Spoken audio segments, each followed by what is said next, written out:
মই ময়ূৰী stylish blog চেনেলটোলৈ আপোনালোকক পুনৰ এবাৰ স্বাগতম জনাইছোঁ যেহেতু কালি আমাৰ অনাৰেবল CM ছাৰে ঘোষণা কৰিছে যে থাৰ্ড গ্ৰেডৰ পৰীক্ষাসমূহ 28 ছেপ্টেম্বৰত হ'ব আৰু ফৰ্থ গ্ৰেডৰ 21 ছেপ্টেম্বৰত হ'ব আৰু যেহেতু পৰীক্ষা প্যাটাৰ্নটো চেঞ্জ হৈছে গতিকে আজি আমি তাক লৈ ডিসকাস কৰিম কিয়নো ছাৰে কৈছে যে APSC প্যাটাৰ্নত হ'ব গতিকে যেহেতু APSC প্যাটাৰ্নত হ'ব ডেফিনেটলি এক্সামৰ প্যাটাৰ্নটো আগৰ বাৰতকৈ হলনি হ'ব গতিকে এই ক্ষেত্ৰত যেহেতু সময় কম আপোনালোকৰ হাতত তথাপিতো যিসকলে মই ভাবো যে থ্ৰলি পঢ়ি আছে তেওঁলোকৰ কাৰণে ইমান ভয় খাবলগীয়া বা ইমান চিন্তা কৰিবলগীয়া কোনো কথা নাই কিন্তু আমি যেতিয়া ধৰি লওক আগৰ বছৰ যেটো এডিআৰই এক্সাম দিছিলো তাৰ ক্ষেত্ৰত কি হৈছিল কেতিয়াবা আমি সাধাৰণতে এক্সামত কিছুমান মেথড ইউজ কৰোছে এলিমিনেশন মেথড কেবাটাও যদি অপচন থাকে আমি তাৰ দুটা নাজানিলো ধৰি লওক আমি কি কৰিব পাৰো যেটো এক্সাক্ট আনসাৰ নাজানিলো একেটা নহয় গলে আমি ৰাইট আনসাৰটো যাব পাৰো কিন্তু এপিএসসি সাধাৰণতে যিসমূহ এক্সাম পাতে তাত এই এলিমিনেশন মেথডটো সাধাৰণতে মানে এপ্লিকেবল নহয় কাৰণ আপোনালোকৰ তাত কি হয় ধৰি লওক এফালে মানে এটা কলম দি দিব এফালে এটা কলম দি দিব তো তেনেকৈ আপোনালোকে মিলাব লাগিব তেনেকুৱা ক্ষেত্ৰত কিন্তু কি হয় আপোনালোকে প্ৰত্যেকটো আনসাৰে জানিব লাগিব তেতিয়াহে আপোনালোকে কৰিব পাৰিব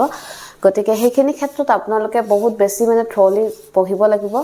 আৰু যেহেতু সময়টো এবাৰ বেছি পোৱা হৈছে আগৰ বছৰতকৈ গতিকে মই ভাবো যে যিসকলে থ্ৰলি পঢ়িছে তেওঁলোকৰ কাৰণে বিশেষ একো অসুবিধা নহয়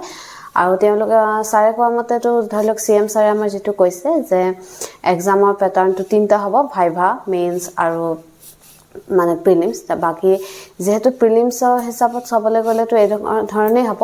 কিন্তু এটা মেইনছ নাজানো কি হিচাপত হয় ধৰি লওক এক্স্যাক্টলি এতিয়া ক'বলৈ অসুবিধা হৈছে যদি স্কিল টেষ্ট হয় হয়তো স্কিল টেষ্ট হ'ব তাৰ পিছতে আপোনাৰ কি বুলি কয় ভাইভা হ'ব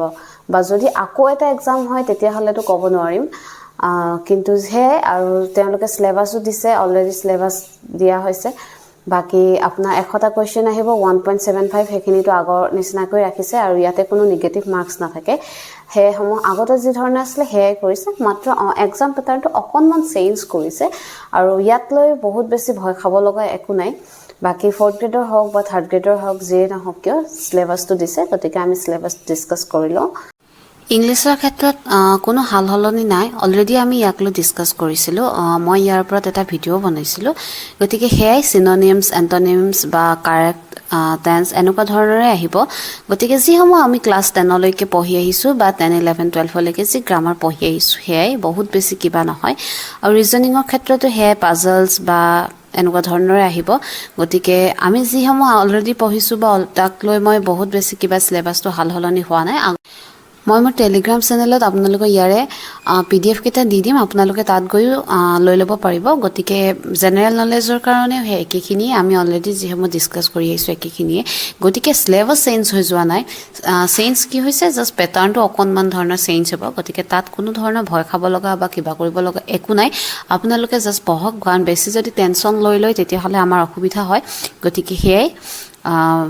আপোনালোকে মোৰ আপোনালোকে টেলিগ্ৰাম চেনেলৰ লিংক দি দিম টেলিগ্ৰাম চেনেলটো আপোনালোকে ময়ূৰী ষ্টাইলিছ ব্লগ বুলি সাৰ্চ কৰিলেও পাব তাতে আপোনালোকে PDF কেটা পাই যাব গতিকে আপোনালোকে যদি হে এতিয়াও পঢ়া ষ্টাৰ্ট কৰে মানে পঢ়াটো আপোনালোক বহুত বাকি আছে তেতিয়া হলে কিন্তু মই কওঁ যে সময় বহুত কম আপোনালোকে আগষ্ট আৰু সেপ্টেম্বৰ মাহ এই দুটা মাহ আপোনালোকে ৰিভিজন বুলি ধৰি লওক বাকি থাকিলে আপোনালোক